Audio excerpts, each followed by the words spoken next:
So hello guys, welcome back to my YouTube channel. So, for today's video ay mag-unboxing muna tayo na DJI Mini 3. And bumili na nga din pala ako ng SD card para dito. So let's go, buksan na natin. By the way guys, nagpapasalamat din nga pala ako sa mga nagsusupport sa akin sa TikTok. And then meron na ako ngayon DJI Mini 3 pa guys. So magagamit natin to sa pagbablog natin kasi mahilig naman tayo mag-vlog. So ngayon, susulitin natin kung paano natin magagamit to and unboxing na natin. Tara!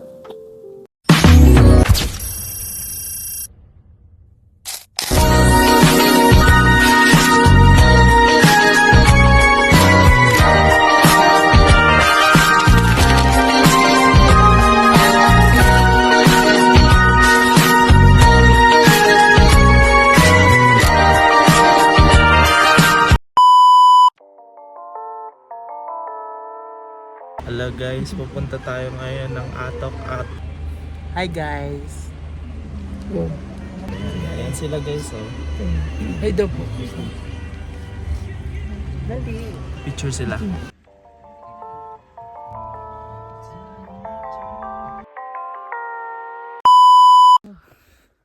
Hello guys. Dito ngayon kami. Grabe. Nakalamig. Doble-doble yung suot. Ano masasabi mo?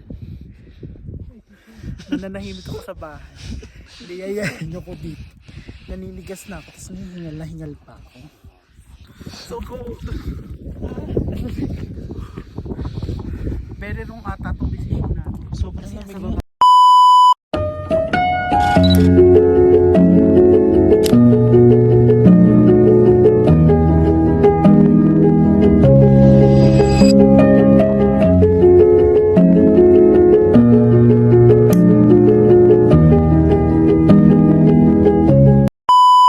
Yan, good morning. Welcome to Northern Blossom and mabuhay po. Ating entrance is located po dito at ang ating exit is nasa kabilang side naman po. Ating farm is approximately 2.5 hectares. It's not mandatory naman po na tapusin natin dito. Lakarin na lang po natin kung anong makakaya.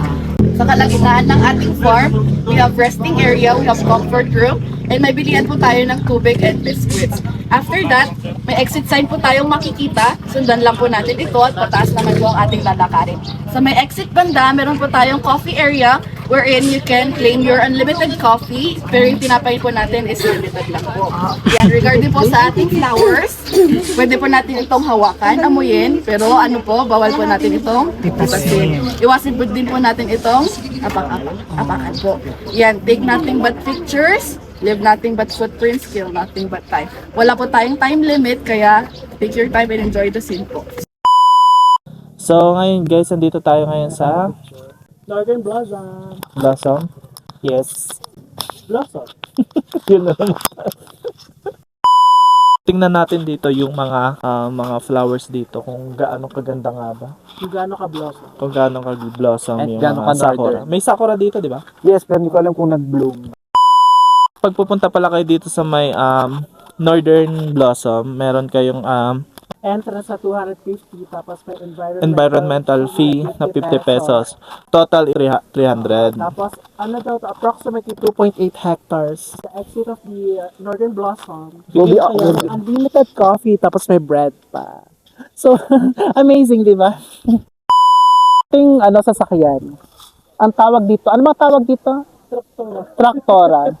So, ito yung ginagamit nila sa pagtatanim ng mga bulaklak. Ay, hindi pala. Ano bang saan ba gamit to? Panghuli ng daga. Kasi maraming, Ano ng lupa sa bukid? Ayun, pangkain ng lupa, guys. Ano? Pangtanim.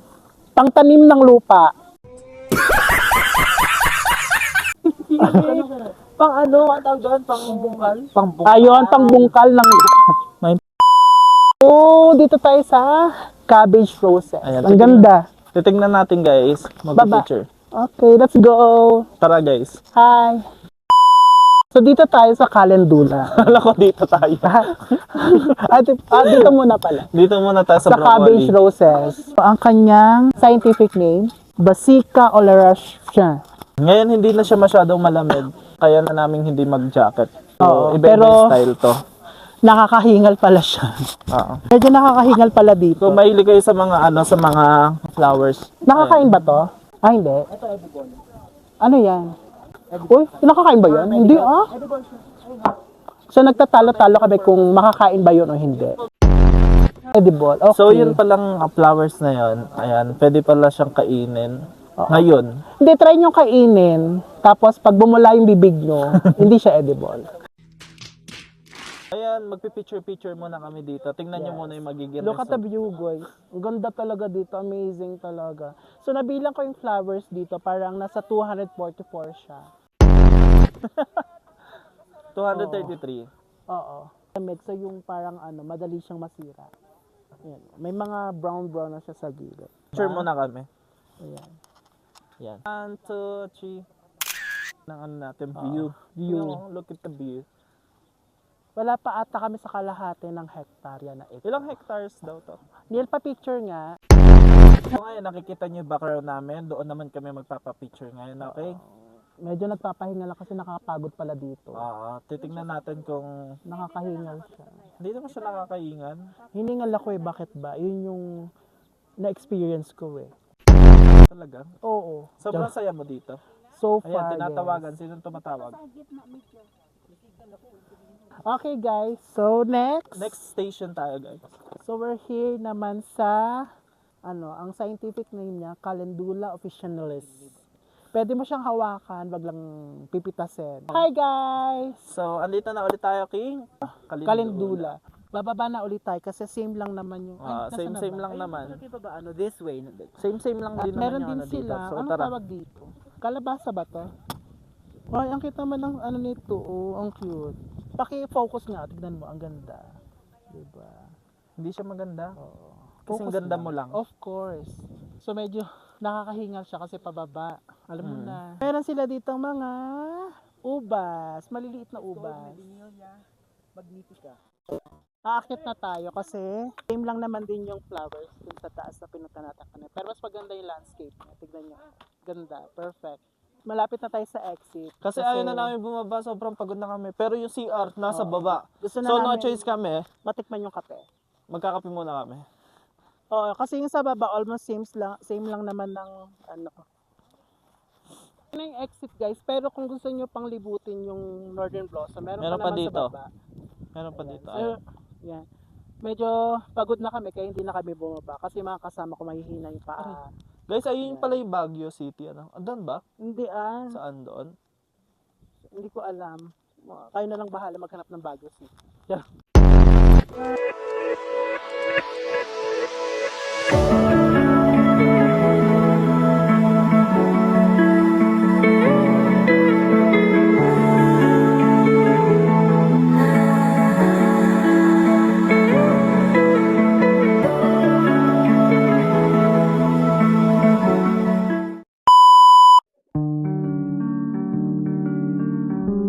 Nakuha na namin yung aming coffee.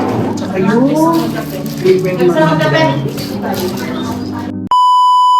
Hello, guys! So we're here na sa aming transient dito sa Atok, Benguet. Yes. So mag-stay kami sa Leaves and Spikes, Flower Farm, and Transient. So 10 minutes away siya from Northern Blossom. So ang gagawin nyo lang, meron mga vans sa Northern Blossom na pwede nyo i-rent hanggang dito. So, Yes. So parang pumunta more or din less nasa 220 to 300 pesos. So kahit ilang tao na yon. Bakit? May sasabihin ka ba? pumunta din kami sa sa may Mount Olis. Mount Olis. So yung So, Mount ayun Olis yun, sa no? other side, ayun no. Yon. Ayun yung mataas na yun sa kabila. Then yung transient namin, guys, eto siya.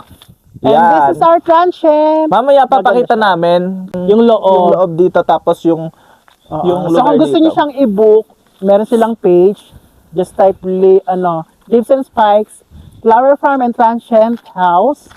So parang ang binayaran ko is nasa 2,500 for 4 packs. Yes. 2,550. Sulit na sulit, guys, kasi sobrang ganda ng Sobrang ganda ng place. Yes. Kaya papakita namin yung loob niya. At tignan niyo naman ang view. Tignan niyo. Ito yung harapan ng transient namin. Pero eto talaga yung tunay na view. Let's go!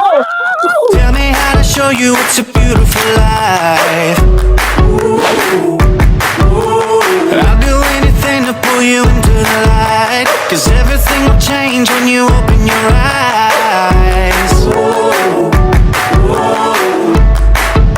yeah. So don't you let the sunlight go out without you. Don't you realize how lucky we are? Open up your heart, baby, let it all go tonight. Live your life like you life. We gotta scream it out.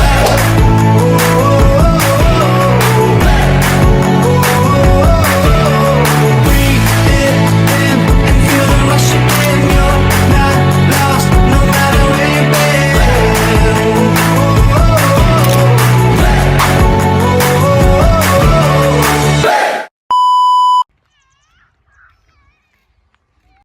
So hi guys, siningal na ako. We're going to Tapao Cafe kasi wala kaming magawa dun sa aming Sabi plancha. ko sa'yo, vlog mo na yan. So, aakyat kami. So look at the daan. Pakita mo yung daan. Ayun oh. Mga nag-crave sa kape. At ayun pa yung amin, no? Yan. Guys, kung may hika ka, hindi ka pwede dito. Hindi ka pwede dito pag may hika ka, guys. Grabe ang napakataas. Tignan niyo yung lakad namin. Doon tayo dadaan. Baka may paikot dito.